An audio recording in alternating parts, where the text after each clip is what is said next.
Good evening, everyone. We're going to get started. My name is Liza O'Reilly. I'm chair of the steering committee for the League of Women Voters for Hingham. So thank you all for coming today. This is a great turnout. I want to welcome you to the League of Women Voters of Hingham Warrant Review presentation. This is to educate Hingham voters about the upcoming annual open town meeting to be held on Monday, April 28th at Hingham High School. This is the 10th year that the League has presented this program. I was amazed when I tallied up how many times we had done this. As background, the League of Women Voters is a nonpartisan political organization encouraging the informed and active participation of citizens in government. We believe that democracy is not a spectator sport, and our female and male members actively support voter rights, education, and civic engagement. The League of Women Voters of Hingham is a local chapter of the League of Women Voters of Massachusetts and the League of Women Voters of the United States, with members residing in Hingham, Hull, and Cohasset. We are very pleased to have a co-sponsor of this event this year, the Linden Ponds Political Interest Committee. And we thank you for hosting us here at Linden Ponds for the first time, and we hope to do something again with all of you. As in the past, Hingham's Harbor Media is partnering with us to record tonight's presentation, including the audience questions. The recording will be available to the public on Harbor Media's website and their YouTube channel, as well as on the League of Women Voters of Hingham's website in a few days once everything's done. So now I have the pleasure of introducing you to our featured speaker, Tina Sherwood, who is the current chair of Hingham's Advisory Committee. And we have a few other members of current Hingham's Advisory Committee and past members as well. So when we get into the Q&A, I'm sure we have plenty of people who can answer all of our questions. So, Tina, I'm going to turn it over to you to give us an overview of what's coming up. Okay. Thank you.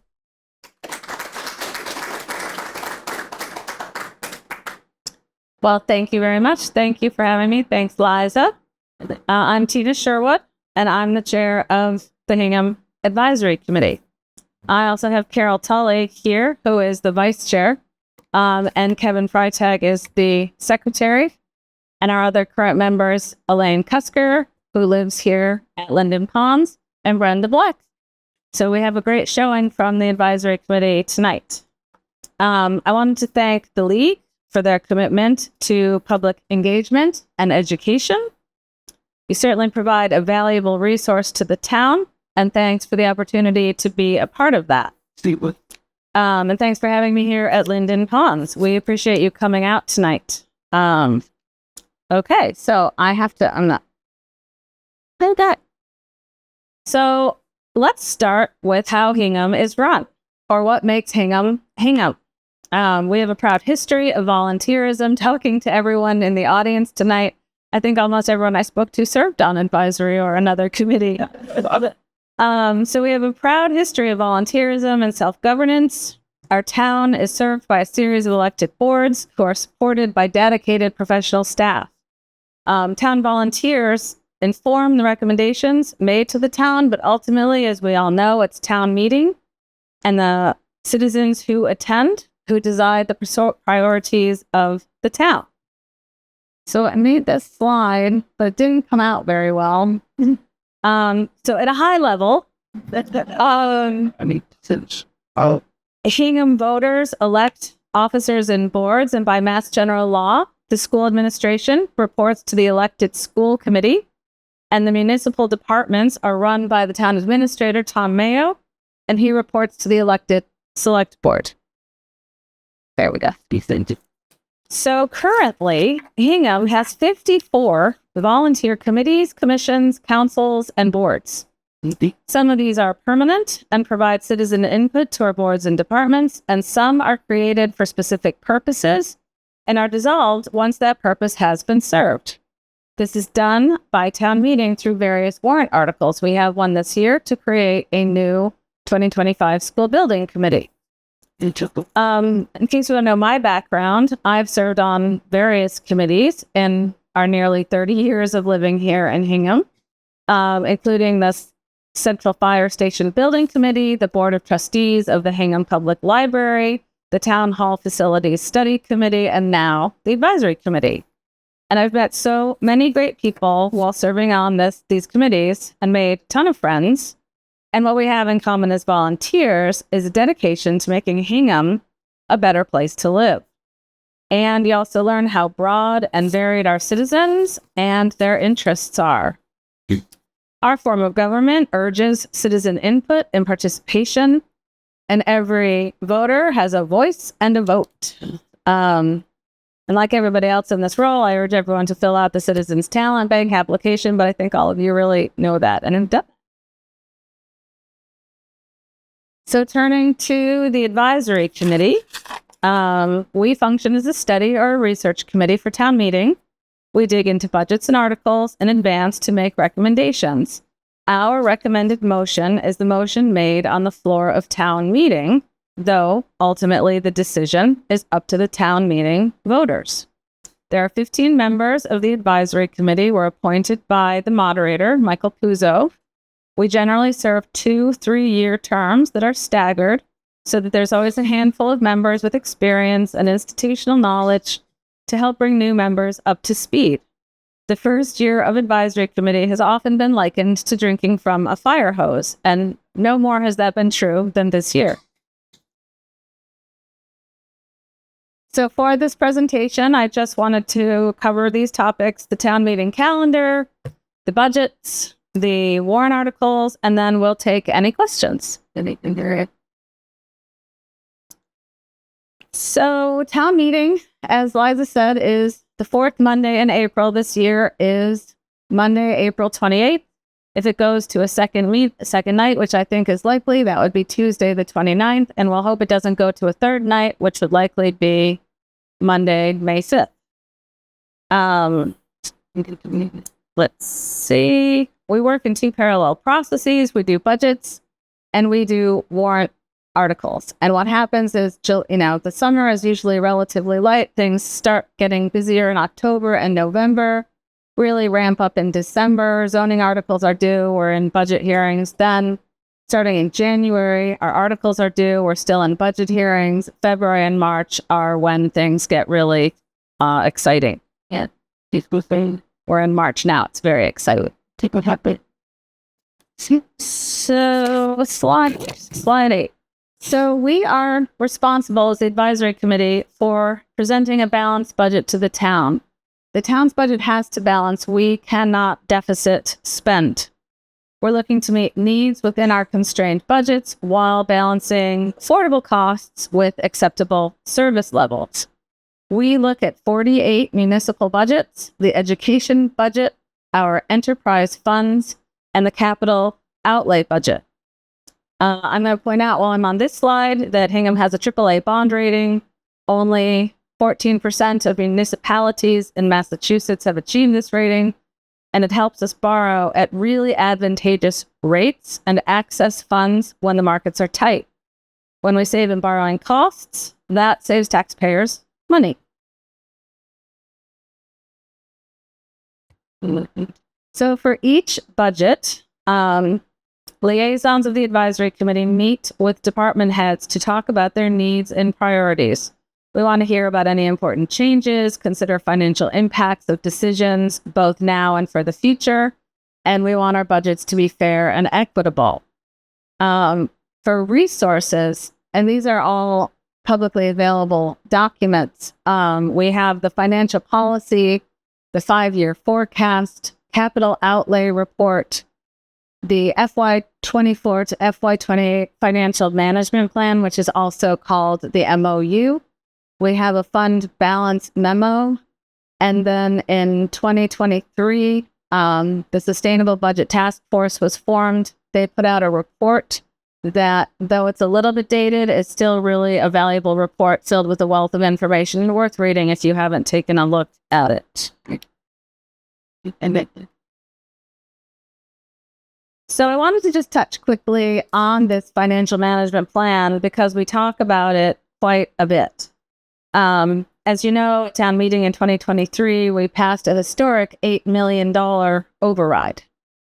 So in that time, the select board, school committee, advisory committee, the town administrator, and the school superintendent agreed to this financial management plan and made a commitment to the town that we will not pursue another operational override in the next 3 years, and that the school budget and municipal budget will be held at a 3.5% growth rate.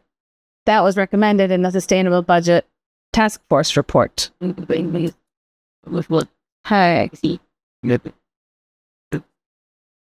So I just wanted to do a quick look at the 5-year forecast. It will be in your warrant, as it is every year in the report of the advisory committee. The dedicated professional staff of the town work really hard to present an accurate forecast, and the 5-year forecast is a document that we rely on. Forecasting becomes harder the further out that you go. Given potential changes that we can't yet account for, the pandemic was certainly one. The period of inflation we faced between 22 and 24 was another. And now the uncertainty surrounding decisions being made by the federal government are others that make it hard to predict the future with any certainty.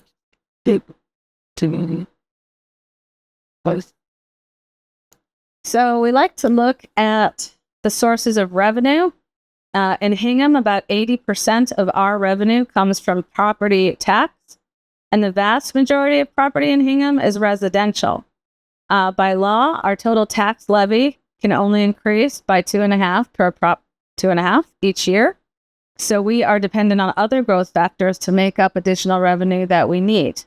We get 9% of our revenue from local receipts, which includes automobile excise tax, boat excise, meals tax, investment income, and others. Almost 8% from state aid, 1.6% from our stabilization funds, and then a bit more from our fund balance and other sources, including light plant, excess overlay, and our municipal waterways fund. So during the past 15 years, Hingham has enjoyed a high rate of new growth with things like the Derby shops, Black Rock, and the shipyard, among others. New growth, though, has slowed substantially, and currently there really are no near-term major developments in the forecast that we could count on for increased revenue.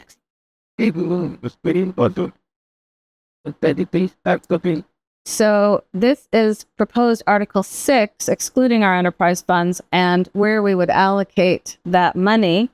This year's proposed budget is $165,309,298. That represents a 5.5% increase over fiscal 25, and 75% of our budget represents personnel costs. Proportionally, education makes up about 49% of our total budget. Benefits and debt service is about 27%. And then our municipal services, like public safety, with fire and police, our public works, our DPW, our general government, human services, culture, and recreation make up the other 23%.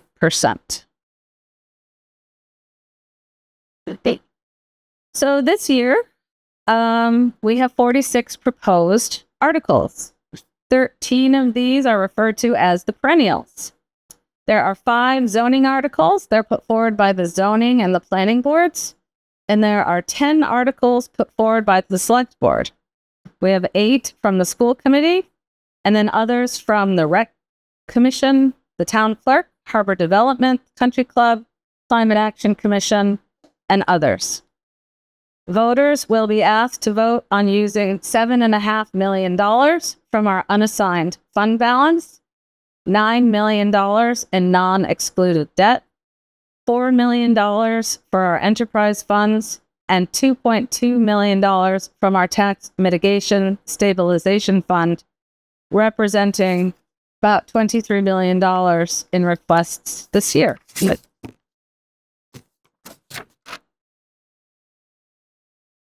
So I think most of you know the perennial articles. They are the articles that our own bylaws or state laws are required for us to vote annually. These articles start off the meeting. And as you know, there's like a flow to town meeting. The moderator welcomes us. There's a prayer. There's a welcome from a government official. A review of the rules of town meeting, and then we get started. And I always feel like the perennials kind of get us into the cadence of voting the recommended motion or answering the question that's asked. So these are our perennials. Not going to go through them in detail. These are the articles that are being requested. These are the projects that are potentially going to be funded by the Community Preservation Committee. As you know, the local Community Preservation Act tax surcharge is 1.5% of real property taxes, and the starting budget this year was $2.5 million. That includes local tax revenue of $1.6 million and an annual distribution from the Commonwealth's Community Preservation Trust Fund based on a formula of about $254,000. Some highlights in these 6 projects that are supported by CPC include the repayment of additional debt on the Laner property, money for the Opportunity Fund for the Affordable Housing Trust, improvements to the Old Ordinary Museum, and money towards the new pickleball courts project on Bear Cove Park Drive.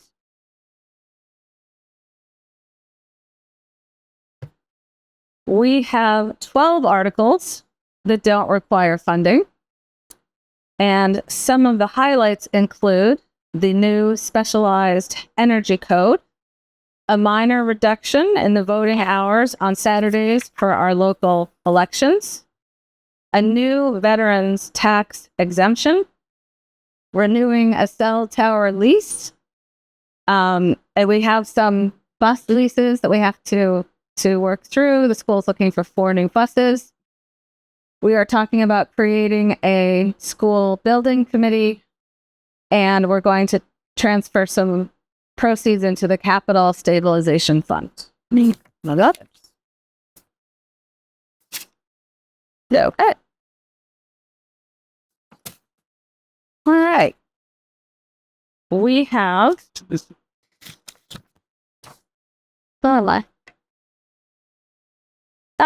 Here we are. We have articles that represent our spending. This includes a transfer from the Tax Mitigation Stabilization Fund, and that is to mitigate the tax impact from the Foster and Public Safety Facility project. Additional funding for the new pickleball courts to be built on Bear Cove Park Drive. I don't know what I should be saying as amounts. It was $2.2 million from the Project Cost Debt Stabilization Fund. But from unassigned fund balance, $1.3 million for the pickleball courts. We're trying to expand the scope of money that was previously approved to raise the town wharf. We're looking to do digitization of town of Hingham municipal government records. We have removal of the old town pool at the country club and purchase of additional equipment and renovations for the country club. We have replacement of 9 vehicles at the DPW and 2 pieces of equipment that are long past their useful life for the DPW.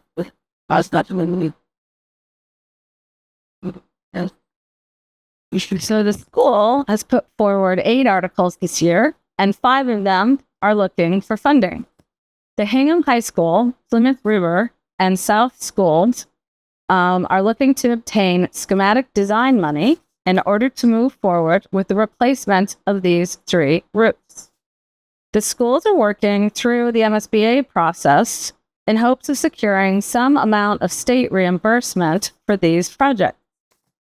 The need at Hingham High School has become critical, and the schools have made it clear that even without MSBA support, they will have to replace this roof.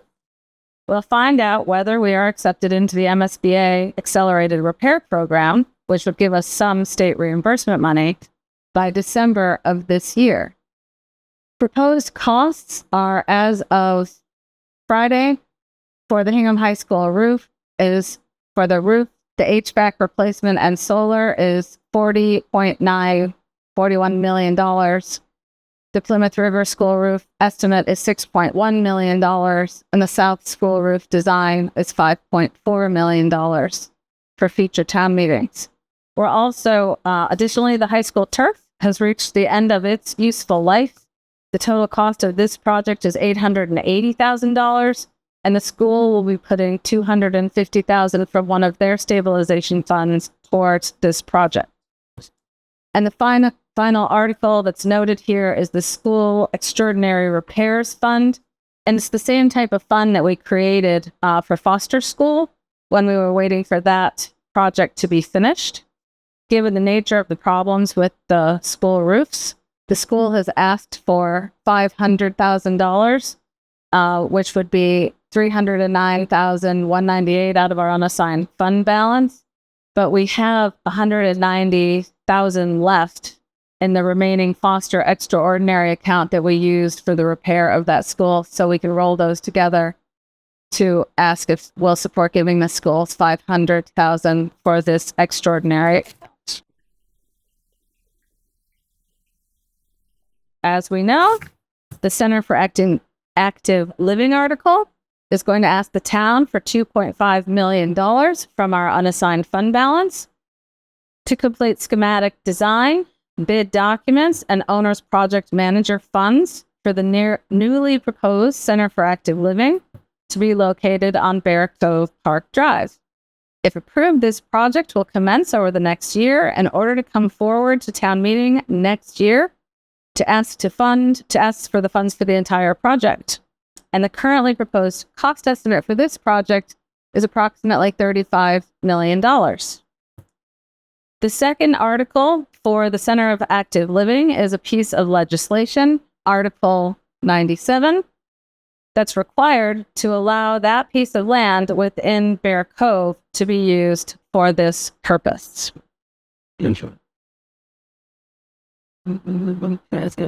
There are 5 zoning bylaw articles that will be in the warrant this year. The one I was just going to highlight tonight is, these are just typically legal refinements to keep our zoning bylaws up to date. The update to the accessory dwelling unit regulations is just asking to update the bylaw that Hingham has to the accessory dwelling unit regulations to conform to the Affordable Housing Act regulations by the state. It's just asking for reasonable regulations, including restrictions on short-term rentals, a prohibition against the sale of ADUs separate from the primary dwelling, and restrictions on the location of entrances and exterior stairways to second-floor ADUs. Let's go. So, that concludes most of what I was going to say. I read in a Globe editorial this weekend that democracy is not something that we are, but it is something that we do. And Hingham's form of government, our open town meeting, is a pure form of democracy.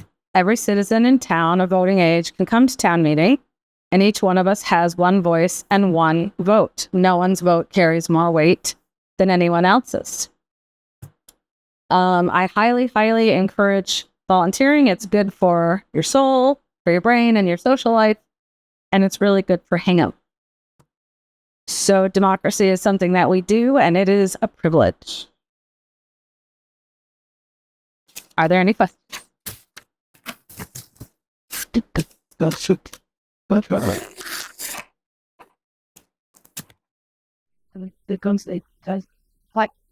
Catherine Salisbury. I have a question about that building that the healthy living or whatever it was proposed in the project. Is that going to include a pool? Is that pool project for? I noticed that in a remove the pool, the existing pool, and use the money for the country club, the golf course, and the center, whatever was needed over there. But is the whole idea of the town pool installed? No. The original proposed pool at the country club is still, it's simply held up in court right now, but it's exactly the same. and there's no pool being proposed at the Center for Active Living. Any other questions? I know it's hard without a warrant in your hand, right? Because why I was just Susan Harris was to let the cost. Why is this being held up? What the original pool changes. So if you're team, what is the litigation all that? What is the what are the issues? But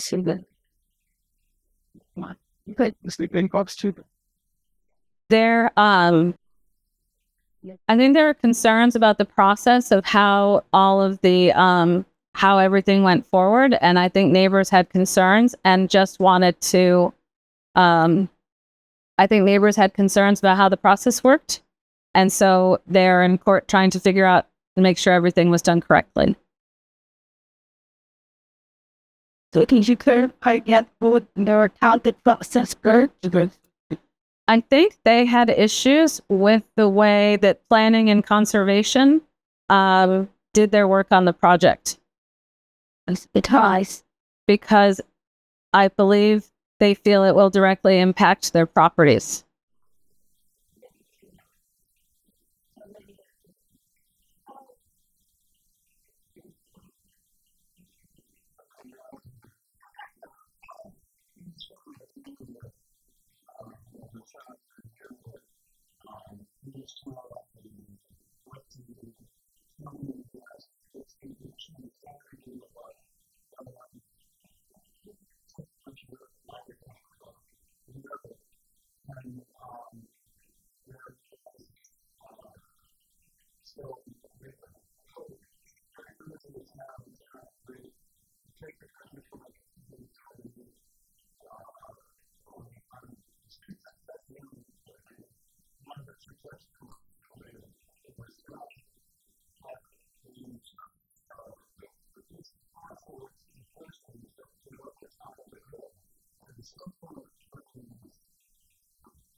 Thank you.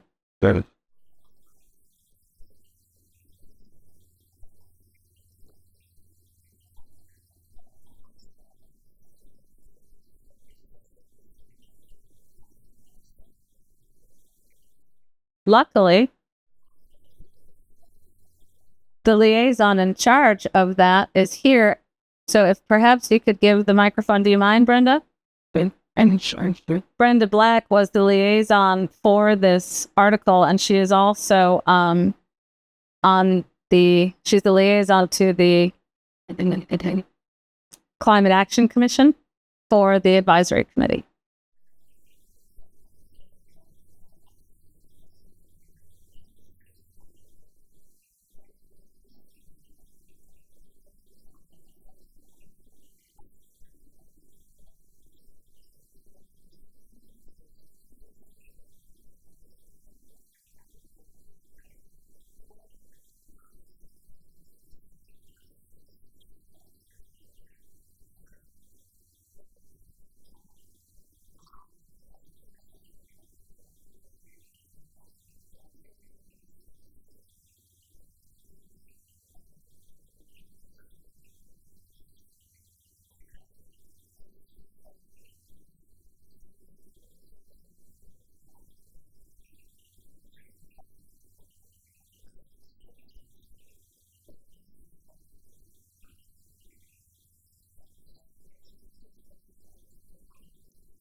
Thanks, Brenda.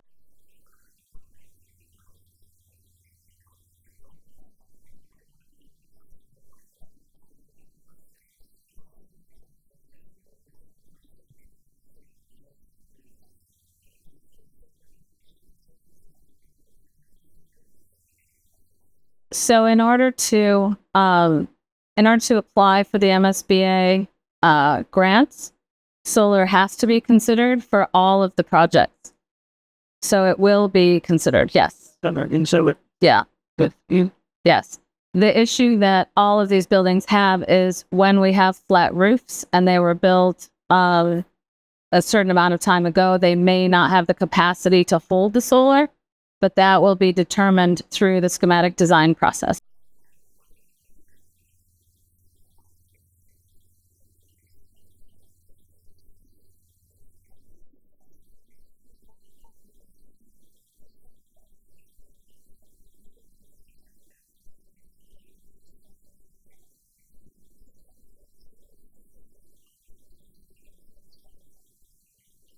So from an advisory committee perspective, I can't fully answer the question the way that you asked it because I'm not that close to it, but I can say that along with the proposed purchase of the water company, we talked about continuing to invest in the water company's infrastructure, and that is the $3 million article that we're going to be asking voters to approve so that they can continue to improve the infrastructure that we inherited. Yes, I believe so. I think this I think it is related. Can be. I think there is some impact to the Strawberry Hill tank, which really is going to feed Hull. But what is this stuff? But this $3 million is going to be paid through the enterprise fund, so it'll be paid by ratepayers, not by Hingham taxpayers specifically.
When we started discussing the senior center, or the Center for Active Living as an advisory committee, I started serving on the town hall facilities study committee probably 10 years ago. So I really had studied the issue, but I was surprised at how many of our members really didn't have a lot of background in the real need for the Center for Active Living or the senior center.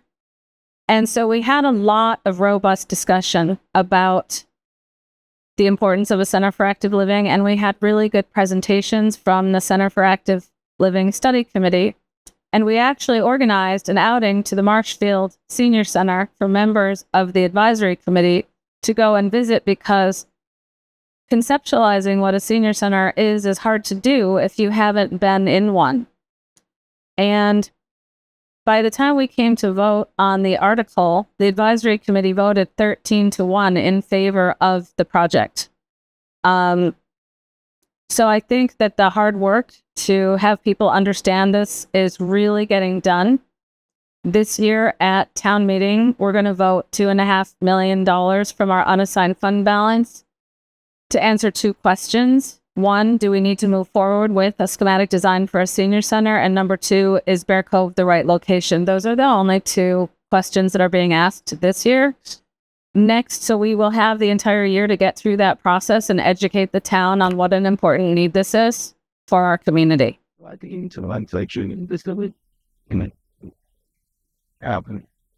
So taking in greater share of the ponds I see in $750,000 for pickleball court. I would assume the court should have any such that hundreds of people could participate at any one time. Is that likely to be the case? So right now there are. Do you want to take that, or do you want me to? Yeah. I'm looking at I that on the like outside of my league activity, but you can handle it. There are proposed 12 pickleball courts at 4. If all the courts were full, that would be 48 players at a single time, across from the Carlson Fields on Bear Coast Park Drive. That proposal of 12 courts is subject to going through our Conservation Commission, our planning, and all of those components. So we cannot say with certainty that it's going to be 12 courts. But if it were, the most that could show up at any one time would be the 48.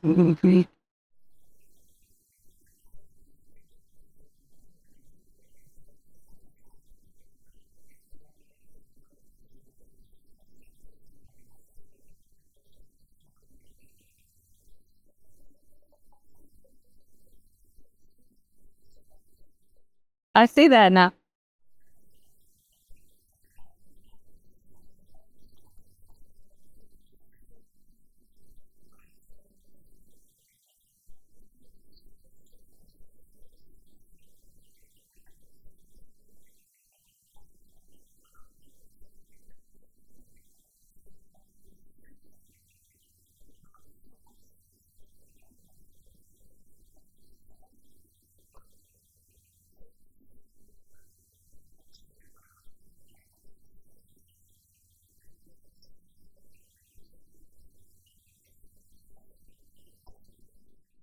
That point has come up often in our discussions. If you build it, they will come.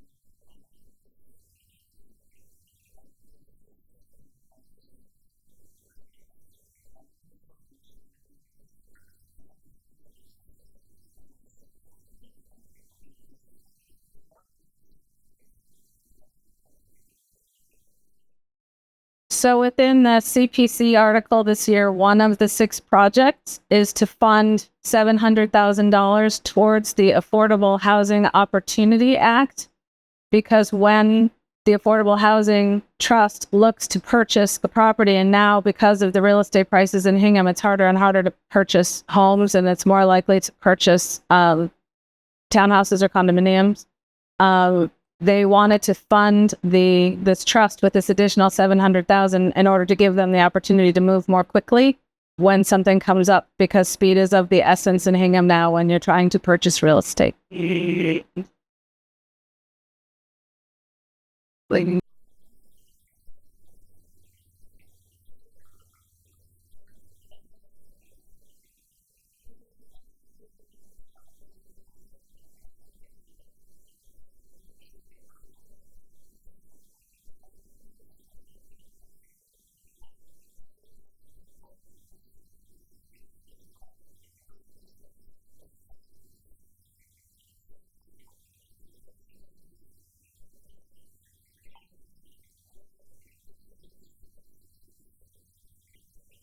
It's a good question. So our school and our municipal budgets are held to 3.5%, but our shared services, so our employee health benefits, our contributory retirement, our OPEB, and all of those shared services that make up, I think it was 27-ish% of the budget, those are not held under the MOU. That makes up the difference, and it's a good catch. It's a substantial amount. It's not held to 3.5, but we can't control those figures, so we had to take them out.